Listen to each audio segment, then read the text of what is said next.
ঐশিস fashion ব্লগে সবাইকে স্বাগত। চলে এলাম আজকে আরেকটি নতুন ভিডিও নিয়ে। আশা করি সবাই ভালো আছেন, সুস্থ আছেন। আজকে আমি আপনাদেরকে দেখাবো সেলাই করার সময় কাপড় সামনের দিকে যায় না, কাপড় কুঁচকে যায়। কেন যায় আর তার কারণ এবং তার সমাধান কি। নিজেদের মেশিন নিজেরাই সমস্যার সমাধান করুন। চলুন তাহলে দেখে নিই।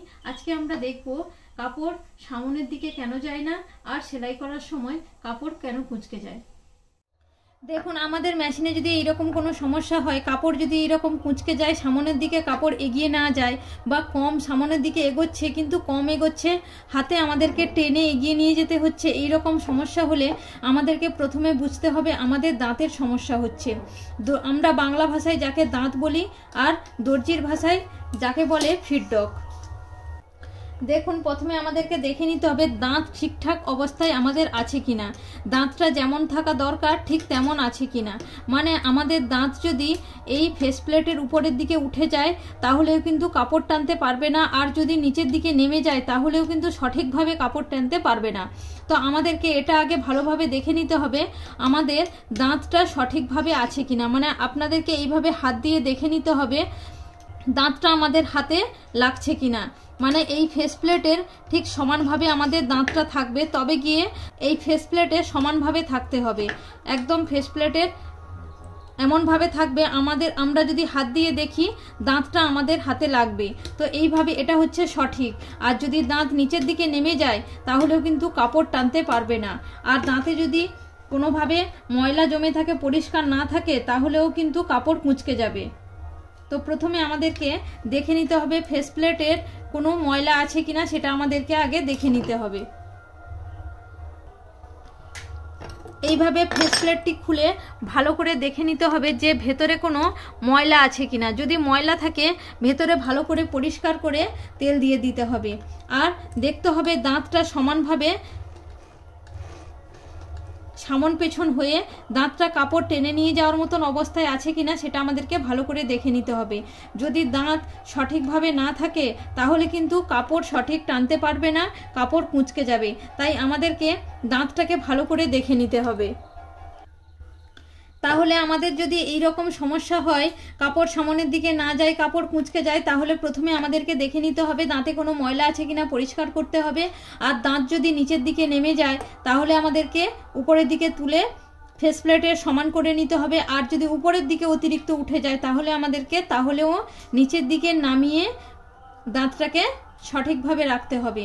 মেন আমাদের কাপড় কুঁচকে যাওয়া, সামনের দিকে এগিয়ে না যাওয়ার প্রধান কারণ হচ্ছে দাঁত বা ফিডডক। এই ফিডডকটার সমস্যার সমাধান করলেই আমাদের এই সমস্যার সমাধান হয়ে যাবে। তো এর জন্য এই সমস্যা, আমার এই দাঁতটি সামান্য নিচের দিকে নেমে গেছে, যার জন্য আমার এই সমস্যা হচ্ছে। তাই এই দাঁতটিকে আমি কিভাবে ঠিক করব সেটা আপনারা দেখে নিন। এই দেখুন, দাঁতের সঙ্গে আমাদের যেই কানেক্টিং নাট আছে, তো সবার মেশিনে সব একই সেটিংস হয় না। আপনারা ভালো করে দেখে নেবেন যে দাঁতের সঙ্গে কানেক্টিং নাট কোনটা। তো সেটা দেখে এই কানেক্টিং নাটটাকে লুজ করে আপনারা যেদিকে উপরের দিকে উঠাতে চাইলে উঠিয়ে নেবেন, আর নিচের দিকে নামানোর থাকলে নামিয়ে নেবেন। তারপর এটাকে টাইট দিয়ে দিতে হবে। তো আমার একটু লুজ হয়ে নিচের দিকে নেমে এসছে, তো আমি এটাকে টাইট দিয়ে দিব। তো এটাকে আমি টাইট দিয়ে একটু ঠিক করে নিব। তারপর আমি আপনাদেরকে দেখাবো যে আমার সেলাই কেমন হচ্ছে। তো আমি একটু টাইট দিয়ে নিয়েছি, আর টাইট দিয়ে দাঁতটাকে হাত দিয়ে ঠেলে উপরের দিকে একটু তুলে নিতে হবে। ঠিক এইখানে হাতটা চেপে দাঁতটাকে একটু উপরের দিকে, যতটা আপনাদের প্রয়োজন মনে হবে দেখে আপনাদেরকে উপরের দিকে তুলে নাটটাকে টাইট দিয়ে দিতে হবে। তো এইভাবে টাইট দিয়ে আপনাদেরকে ঠিক করে নিতে হবে দেখে। তো আমি এইভাবে আমার মেশিনের দাঁতটা কতটা উপরে উঠাতে হবে দেখুন, আমি উপরের দিকে করে নাটটিকে টাইট দিয়ে দিয়েছি।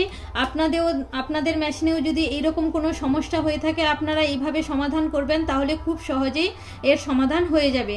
এরপরে আমি সুতো লাগিয়ে আপনাদেরকে সেলাই করে দেখাচ্ছি আমার সেলাইটা ঠিকমতো হচ্ছে কিনা।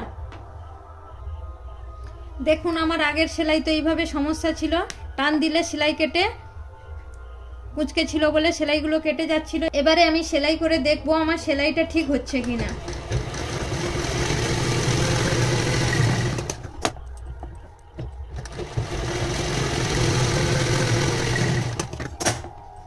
এই দেখুন আমার সেলাই একদম পারফেক্ট হচ্ছে।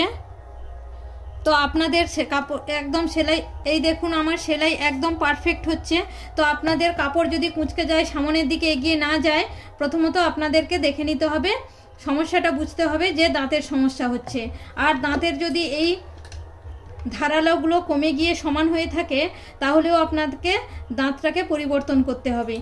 এই সমস্যাগুলি সমাধান করার পরেও যদি দাঁত ঠিক না হয়, তাহলে একটা নতুন দাঁত কিনে দাঁতটাকে পরিবর্তন করে নেবেন, তাহলে আশা করি দাঁতটা ঠিক হয়ে যাবে।